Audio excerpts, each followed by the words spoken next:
resources that you all will have access to at your schools, and that is called Mastery Prep. And that encompasses a variety of different resources that help your students prepare for the ACT. So I have with me this gentleman, Dan, who is going to be introducing Mastery Prep and this resource that we have for you all to use this year, and explaining a little bit more about how it can benefit your students. So, Dan? You might want to hold your applause till after this is over, because this could be terrible. My name is Dan Gillen. I work for Mastery Prep. We're a fairly young company out of Baton Rouge, Louisiana. I'm from New Orleans, so if I don't speak exactly like y'all do, you should probably learn to speak the way we do. Mastery Prep started by a guy named Craig Geary. I'm giving you a real don't worry too much about what you see behind me. I just thought about that in the last second, whenever the last presenter was speaking. I think it's something I can pull in to make pertinent for you. Craig Geary was a junior in high school. He scored a perfect score on the ACT and the SAT in the same semester. That doesn't happen very often. When it does, it makes the papers, and more importantly, when it does, old people like me work for young guys like him. He has an absolute huge heart for underserved students. 99% of the test prep that happens in America happens on this side of the curve. Now, I don't know how many educators I'm speaking to, but if you know what I'm talking about, the curve. It happens on this little edge of the curve. And that's for the people that can't afford to pay for retail test prep. And they need a few more points to get that last scholarship to Stanford or to LSU or wherever. Not Texas A&M. Craig approaches it, and there's nothing wrong with that business model, by the way. People that can afford what you want, what you're selling and want it, that's a perfectly good business model. Craig approaches it from this side of the curve, and he tries to get the services to the underserved, whatever moniker you want to slap on it, students at no cost to them. Now, there's no such thing as a free lunch, we know that. So it's some sort of funding that's paying for it. 68% of the students in Louisiana that get test prep get it from Mastery Prep for free in the schools. We actually go into the schools and teach the classes. An interesting thing that I found out about 2 weeks ago is we're a 5 or 6-year-old company, and 20% of the people that took the ACT in America last year were serviced by us in the same way, free to them. And our results are exceptional. That's enough about the company and enough about me. I would like to tell you, I'm in a different city every day, practically every day. Ronald? And I have never been in a building quite this nice one of these things. This is literally the best Parks and Rec place I've ever been to. Someone just introduced me to Parks and Rec the other day, and I'm mad at the rest of my friends that didn't tell me about it before this. If you haven't seen the show, I highly recommend it because it's great for your airports. All right, so the reason I put this up here is because the lady that was talking, where is she? Where'd she go? She left? She's on the phone. She won't even hear me talking good about her. Never mind. All right, so the reason I put this up is because one of the things that was brought up when y'all were speaking was the difficulty, sometimes it's a little bit hard to explain to students why this ACT is important when you're trying to get over that hump of, man, I don't even know if I want to go to a 4-year school, or maybe I just want to be a welder. Where I live is a welder or a pipe fitter or something like that, or a shrimper, and we all have those same difficulties. And we know that a lot of what causes that is it's a defense mechanism. Kid that's never been able to, or never thought he was going to be able to, will put up that wall so that they don't have to fail if they try, if they don't get there. This was not part of my presentation for y'all. I'm going to do it anyway. This is, you can find this pretty much anywhere. If you want me to email you a copy of it, I will email you a copy of it. It's in the back of every ACT booklet that they have. This students in New Orleans East or Southern Kentucky or Delaware, wherever I am, to prove there's no monster under the closet. Under the closet? In the closet. Under the bed. In the closet, under the bed. It's the big flashlight I use, and I'm just going to touch on it briefly. Do y'all, anybody know what the magic number is here is in Kentucky for the ACT? 20? Okay. Y'all just made my job a whole lot easier. We're going to use the 21 just because it's even more impressive. Practically every school where I go, the average, I'm going to stay out of the light and use this pointer thingy. The average is about 17. The problem with the ACT, the problem your students have with the ACT, honestly the problem most teachers have with the ACT, they don't understand how it works. I've got a 17, I need a 20. Mom says, that's great, sweetheart, you only need 3 more. 3 more what? Almost 300 questions on this test. Well, you know, it goes from 1 to 36, and it averages, every one of the parts get averaged together. But watch what happens. Normally I'd tell you to put your finger on it, that would be kind of weird if y'all all ran up here, so just kind of pay attention to it. If you've got a 17 on the ACT, you've got, let's say, 39 English questions correct. You've got 26 math questions correct, 19 reading, and about 15 science. But to go from a 17 to a 21, for a 21 you need 50 correct. That means that you've got to get 11 more questions right. Now that is infinitely more tangible and infinitely more Jessica Jones, infinitely more doable. I'm going to irritate everybody I know, probably for the rest of my life. Infinitely more doable and attainable for your students. And I know that you're here for that purpose, to help them. Now, let me explain to you why I'm telling you this. So we've got 11 more questions right we need to get in English. Let's see, let's do the math on math. 26 to 33. Was that 5? Did I do that right? 7. 28, 30. So 7 more questions right in math. Somebody else probably should do the math on this one. 19 to 25, 6. See what I did there? And in reading, in science, it's going to be 15 to 22, 7 more right. So the difference for your high school student is getting 11 more questions right, 9 more questions right, 6 more questions right, and 5 more questions right. That is attainable. Even just that knowledge makes a difference in your students. And I'm not saying this from something I don't know. I present most of the year, but for one semester a year, even though I thought I wasn't going to do it this year, but I kind of just talked to my boss this morning and let me go back to the classroom again one more time.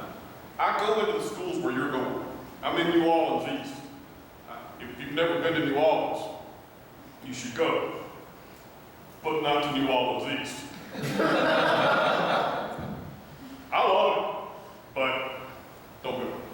Not yet. Give it a few more years. I'm going to go into New Orleans East, or I'm going to go to the West Bank. And if you've never been to New Orleans, don't go to the West Bank either. But I go to these schools, and we get great results. Not just a number. And I'm going to tell you this, I'm going to move on, and I'm going to show you your product, and I'll be out of your life. It's not just the number. You know that when a student or a person has a college degree, a couple of things happen. Number one, they're going to make about $1 million more over the course of their lifetime. That's probably changing with manufacturing jobs coming back, and that's great. Someone talked about trade jobs, and those are amazing. But right now, we know that number is about $1 million more over the course of their lifetime. And I've heard y'all saying things about asking pertinent questions, so I'm not going to give you any answers. I'm going to ask you a pertinent question. Think of that neighborhood, think of the ninth ward, or I think of the next ward, or seventh ward. You think of whatever neighborhood you think of. What can one person with $1 more spending power over the course of their lifetime due for that one neighborhood. It might not be anything more than hiring the kid down the road to cut his grass so that kid can now spend the money that he was spending on food for his family to do X, Y, Z. You know, we have people that come back to town that made it good and they invest in that town. And now, and it might not be, they might be making 50 grand a year, but to that town, that's huge. And they're now social proof for everybody else there. That one kid can make a huge difference. And quite frankly, if you're not doing it for one kid, why are you doing it? You know? Second side of that coin. If they get that 4-year degree, the number of no's that they're going to hear in their life reduces dramatically. I worked for myself for 30 years. I got a college degree that I never used. It was really useful too. Medieval European history. Try to make $1 million extra a year on that. I mean, over your lifetime on that. Medieval European history. And I never used it. I taught for a few years, but then I ran business for myself. My mom was so proud that I didn't use the only degree that they'd ever gotten in our family. But then, when I retired, my wife said, no, get a job. And she found me the job, it's actually a true story, it's kind of hurtful when I think about it. She found me this job with Mastery Prep, and I walked in and they said, yes, because I had that college degree. And it's not in public speaking, it's not in classroom management, it's not in any of the things that I do, but I had a degree. So that 4-year degree causes a lot of no's to become yeses, or at least maybes. Now, you with me so far? It's worth it for one kid. They only need 11 more, or 6 more, or 5 more, or 9 more. We're good? Let me show you why this is really powerful, because it's powerful already. And I'm done with this. We need 11 more questions correct out of 36. See, they got 39 right. There's 75 questions. That means there's 36 that they didn't get right.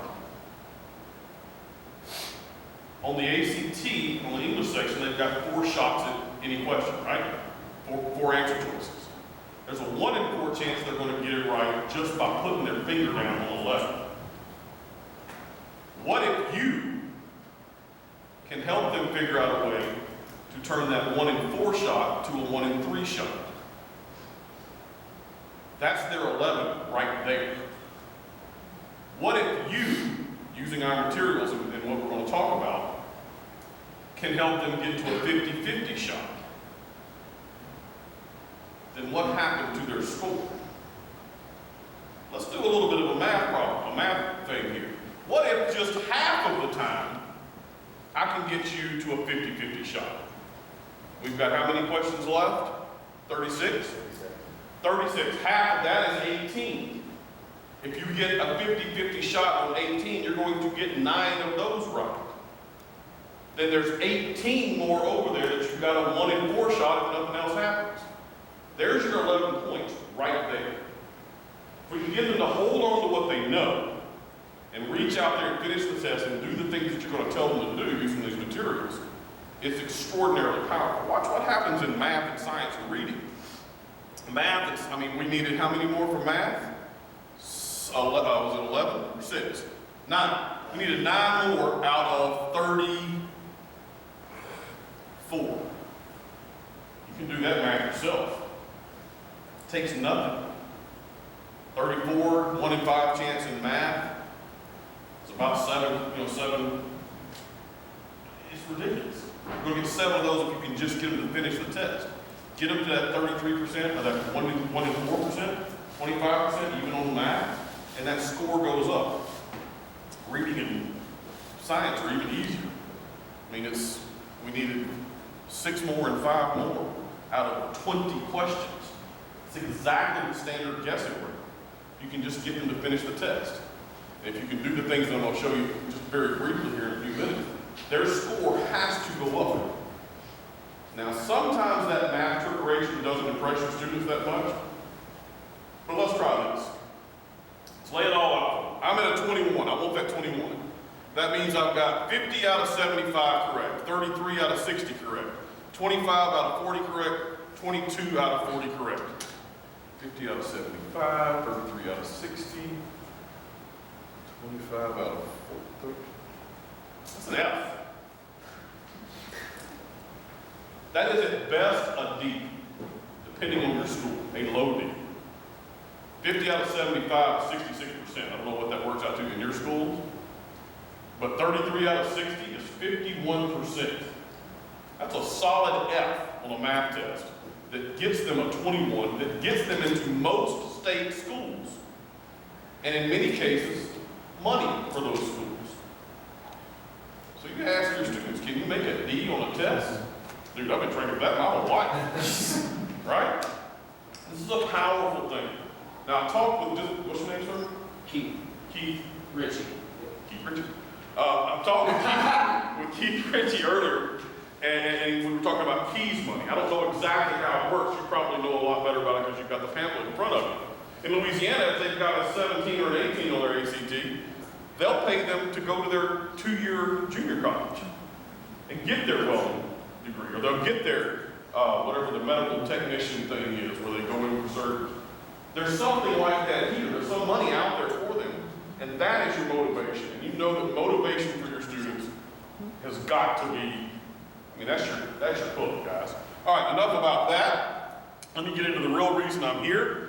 But you're going to see that this ties into one of the reasons I'm here rather nicely. I wish I could do this from over there. It would be a lot cooler, but, any questions about that while I'm reading here? No? Good. So the first product we're going to talk about is your essentials bell ringers, or your elements bell ringers. Y'all are going to be using these in your classroom, as I understand. This is correct. Y'all don't know this? Did y'all not know this? This is exciting for you. This is what they're using, right? Elements. So we give you a computer access to a bunch of bell ringers. Now, bell ringers, how many of y'all were educators before you became what you are now? All right. So you were educators, so you know what bell ringers are for. They're to introduce the lesson, to start the debate, to start the ideas flowing, and so you can check roll. And that's what I call a lot of, that's what the check roll. Each one of these is timed according to the pace of the ACT. Each one of these looks, tastes, smells, and feels exactly like an ACT question they will find. Everything we do in our company is driven completely by all the tests that we've ever seen that have been crunched down and the data has been given back to us. Now, this does not look exciting to you. It will not look exciting to your students unless you sell it. And you're going to sell it based on that slide that I just showed you. This is a typical English question. Let me give you two pieces of information. Number one, wait, I just heard y'all talk about asking questions. So I'm going to ask questions. You're going to give me some information. How do you use a semicolon? Connect two possible concepts. Go ahead. Connecting two dependent clauses. Two dependent clauses, two independent clauses. Two independent clauses, who else is over here? Oh, I see. Ronald? You don't? We don't. No, you Avoiding don't. all concepts. We can use it to join two independent clauses. Anybody have an English teacher in here? Nobody? You can also use it to, if you have two lists in a sentence. Separating items that are already in a list or series, you almost only ever see that in the real world in an obituary. That's what I did. True enough. He survived by his sons, Miles, me, Danny, Daryl. Semicolon. His daughters, Sissy, whatever, blah, blah, blah, blah. Guess I've been through a lot of obituaries in the last couple of years, so these things are really on my mind. So yeah, there's a bunch of different ways you can use semicolons, but on the ACT, the only way it's tested is to join two independent clauses, which we call complete sentences. Oh man, this is exciting stuff. What happened? Gail's messing with that. Gail! I just ruined your computer. It's okay, it's an Apple. I can get it fixed. So it's not exciting. Tell me how to use a colon. in English. For lists, for things that are going to be in a series, you can use a colon just behind an independent clause, preceding a dependent clause, blah, blah, blah, blah, blah. Okay, these are not exciting things until you put the mastery prep spin on it. You ready? On the ACT, there's only one way to use a semicolon. They only test it one way. That one way is it has to have a complete sentence on either side. If you can't use a period, you can't use a semicolon.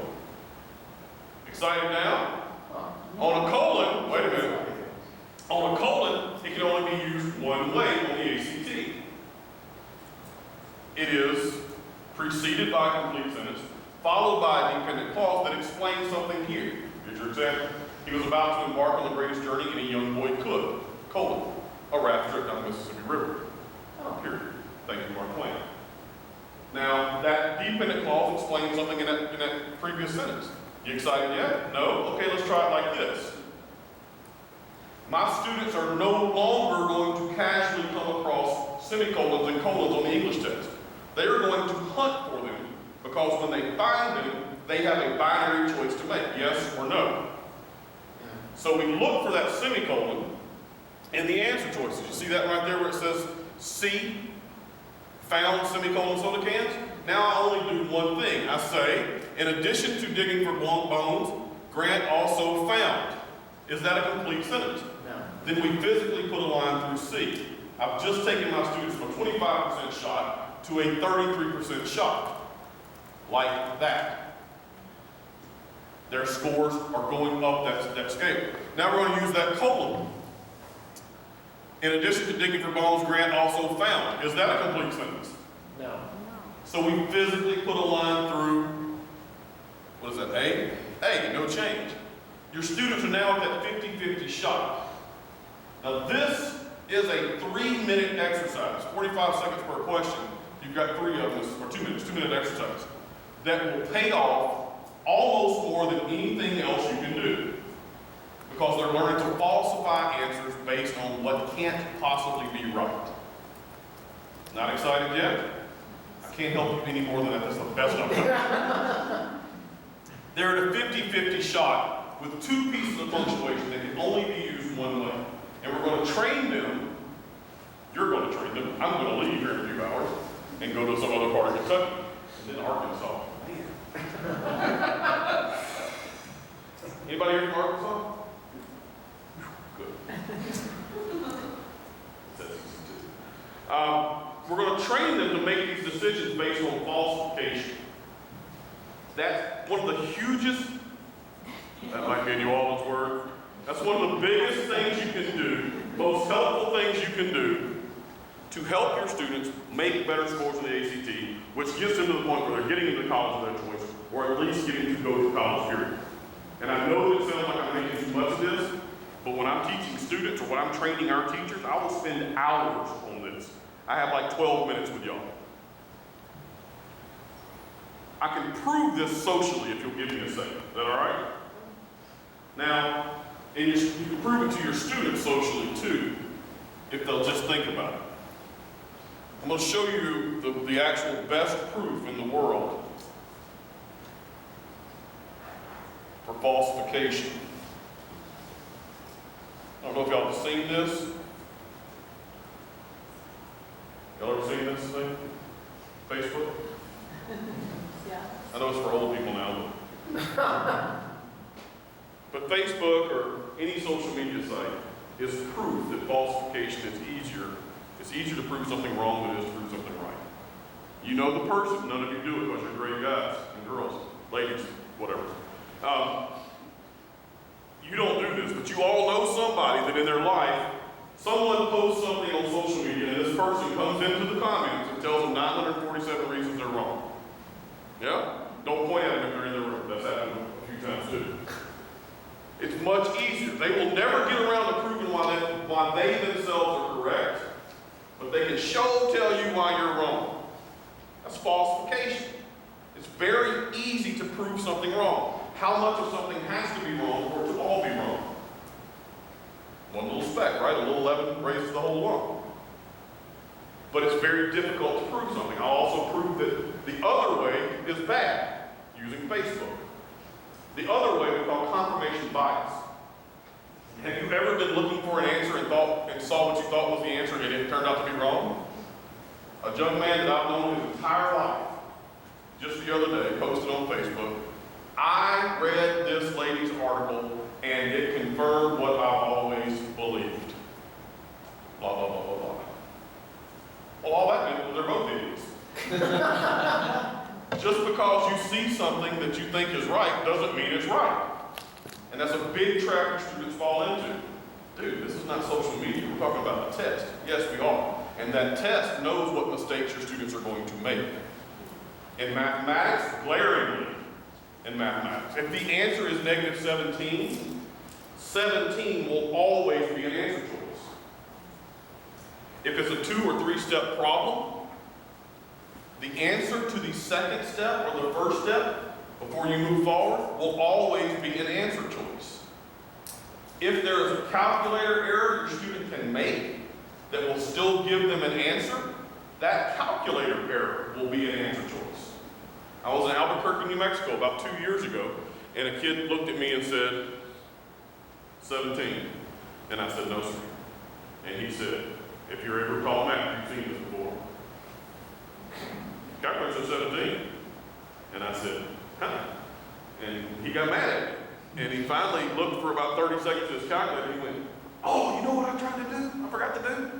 I forgot to put in that last set of parentheses. You know what one of the answer choices was? 17. They know what they can make mistakes on. So we teach them that instead of just looking for the right answer, to make eliminations, visible eliminations on what the wrong answers are. And that way they get themselves to that strategy, that better position to use guessing whether they have to. And it is a hugely powerful thing.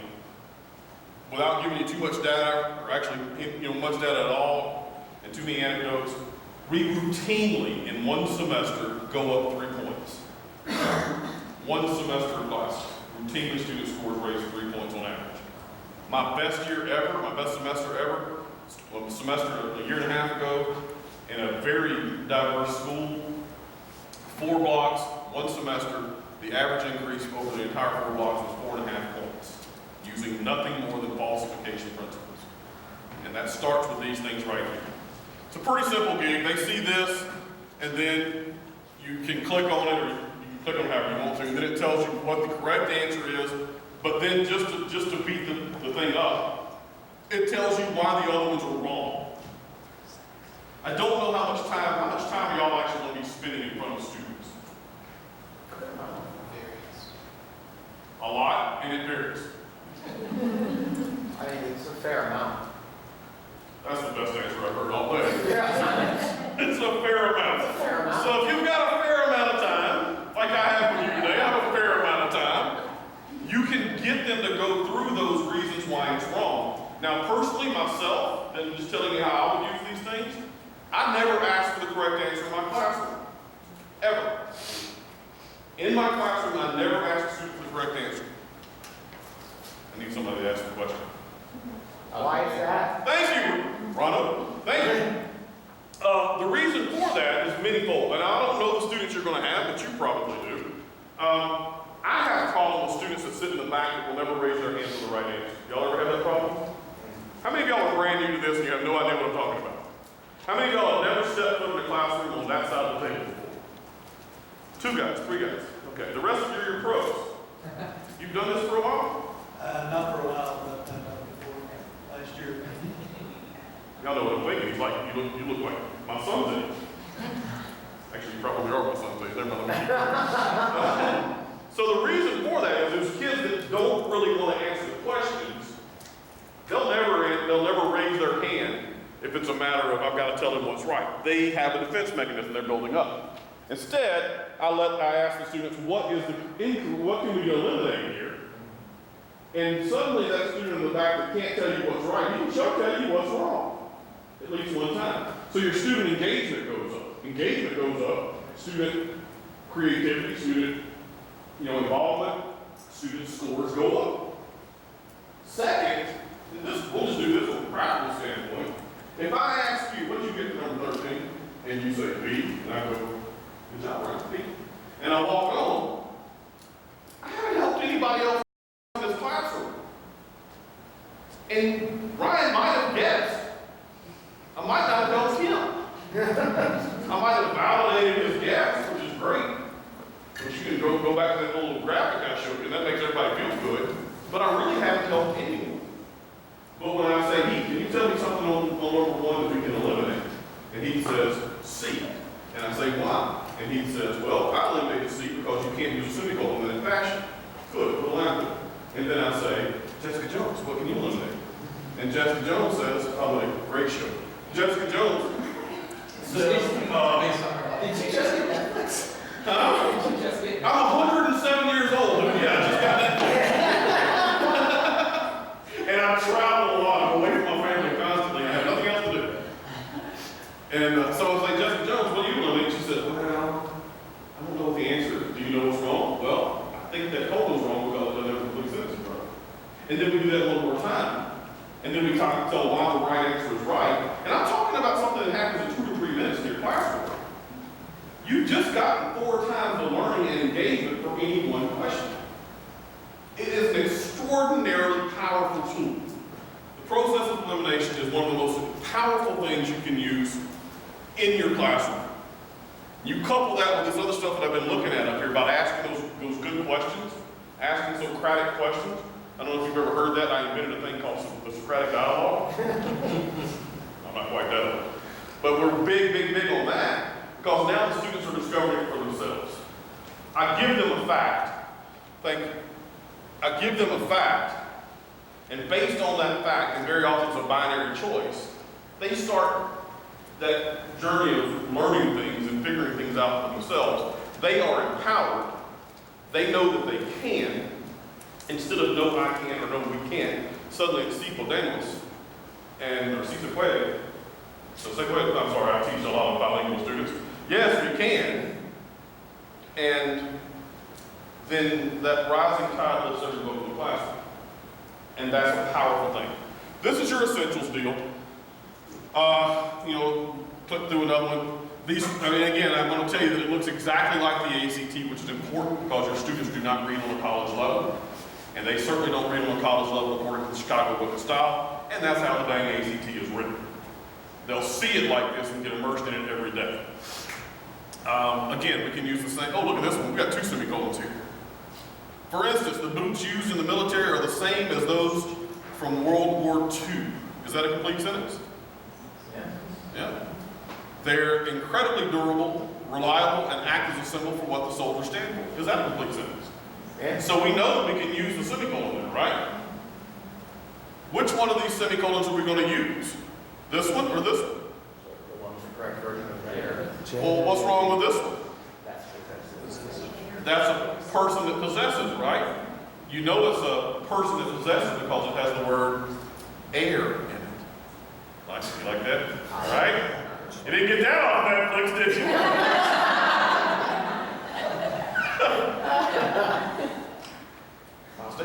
All right. That's your dog, right? it is. That's a great dog. She told me back there. I'm not like a psychic or anything. That is what I used to do. It was a terrible gig. People kept asking me for lottery numbers. So anyway, that's how it works. They're going to go through there, and again, you've got your incorrect answers and your correct answers. Now, math and science and reading are all exactly the same. The program is online. You'll pull it up on your fancy little whatever, and it'll be there for you every day. I would suggest looking at it before you actually put it out there. Just be a little bit more responsible than some of the guys that work for me are. And I won't have to come back next year. But if I do, I'll have a new show. It'll be great. We can talk about it again. So that's essentials. That's every subject in the ACT, math, English, math, reading, and science. It's a 2 or 3 minute gig at the beginning of every classroom. It opens up the topic.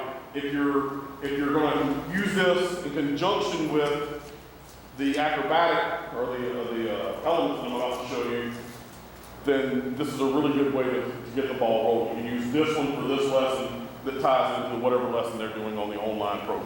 Does that make sense?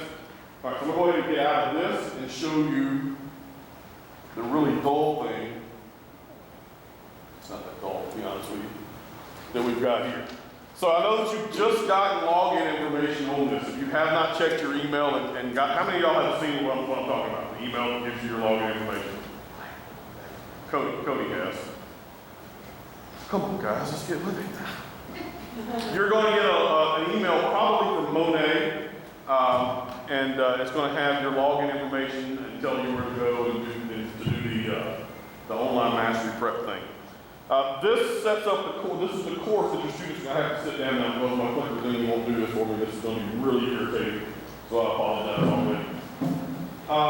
This is what you're going to see whenever you pull up the element of essentials online. This is the thing that you're going to do. So anyway, you're going to have your students will be logged into this for you already by someone at the office. And you can go to your dashboard and set it up however you want.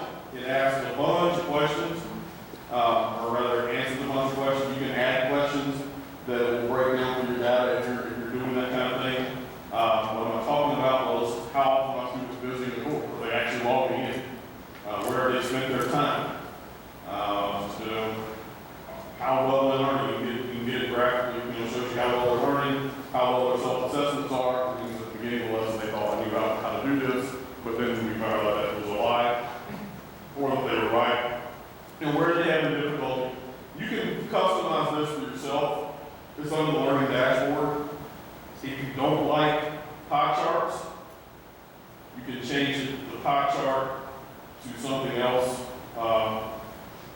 When you click on it, you can also have it go from all students to individual students if you want to do that. You can do whatever your time parameters are just by clicking on the little thing. And that's a pretty cool way to keep up with your student growth and how things are working.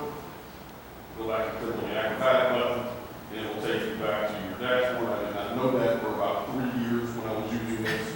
And I use an awful lot of backspace keys, and this works much better. Your grade book, I'm assuming y'all are doing grades, is that correct? No? Get the acrobatic button, go back. We don't need to worry about that. Is anybody grading this? Are they going to receive any kind of assessment at all from their work? Are the students that are involved in the online mastery prep program, curriculum, getting any sort of assessment at all? Yeah, I am actually not sure. I thought that we did have it set up as a way for them to be assessed on this, so. I'm asking are the students going to be assessed by you?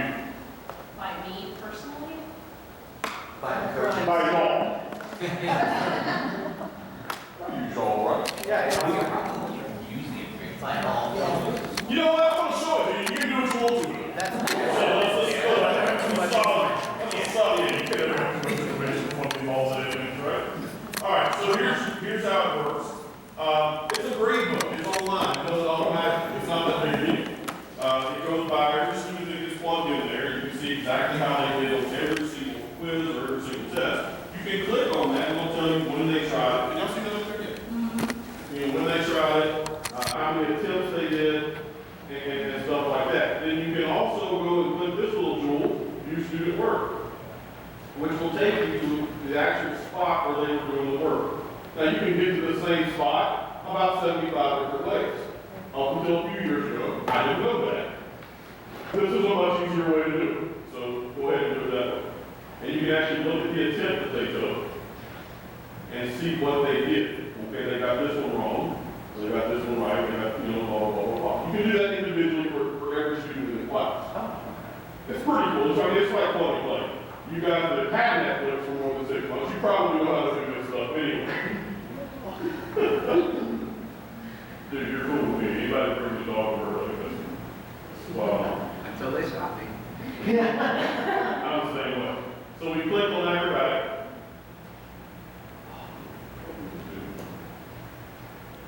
Go back to grade book. Back to grade book. And then we click on Now let's say that you've got students, I've been a teacher for a long time in a lot of different places, so I might have a little bit of experience. I bet y'all do too. That if you give your students unlimited access to it, you probably want to make sure that you put some parameters on it. Because when they've got online learning, and it just says, okay, you got this one wrong, sometimes they'll tell them what the right answer is. And they can plug that in, not learn the dang thing, and get a better grade. You can actually adjust that right here under the cool thing for settings. There you are. So you can go in and you can talk about, general, whatever you want to name it, whatever your roster, if you need to ask about your roster, that's cool. This is what I'm talking about, assessment settings. How many times can they attempt this assessment? Well, it's set right now to unlimited. You can say unlimited, which is cool, whatever you want to do. Or you can put any number you want in there. I'm only going to give them 3 times to do this right. That seems a little harsh, but whatever you want to do. Now, what's not harsh is the rest of this stuff. How do they get their grade? Do they get their grade from the first attempt, the last attempt? Do they get their best score, or do they get their average score? Maybe you say last attempt. Fine. If they get their score from the last attempt or their best score, either way, it seems like if they went down, that would be bad. And thought that out yet. But from whatever attempt you want, that's fine. This right here is where it really gets important. If they got it wrong, do we want it to show them just their score? Do we want it to show just what they got correct? Or do we want to give them what was correct and feedback? Now, if you click that, they can theoretically go, oh, I missed this, and this is why. So now I understand, and I'll now pick this, and I'm perfectly solid on the subject. Or what's really going to happen is, oh, it's deep. So I would suggest either score only or correctness only. Okay? Just because that keeps them from going, everybody goes into this, it's deep. If you want to be able to do more play, this is all up to you. This is under settings, which you find in your dashboard. Thank you. And there you go. Roster, I don't think we need to go over that, but that's just a gift of your class. And this cool thing here is you should do work. Now let me go ahead and show you what the work looks like. This is going to have the big ticket lessons in English, math, reading, and science. The ones that we know give you the biggest bang for your buck on the ACT. It's not all 83 English lessons or all 90 math lessons and so forth. It doesn't deal with, I don't think it deals with trig, because there's only 3 trig questions on the whole test. So it's the stuff that we really don't need to take away. We need to do take away. Your student gets into it, they go to the English, and then we'll start this module on transition words. And then what your student's going to see is some sort of introduction, telling them what transition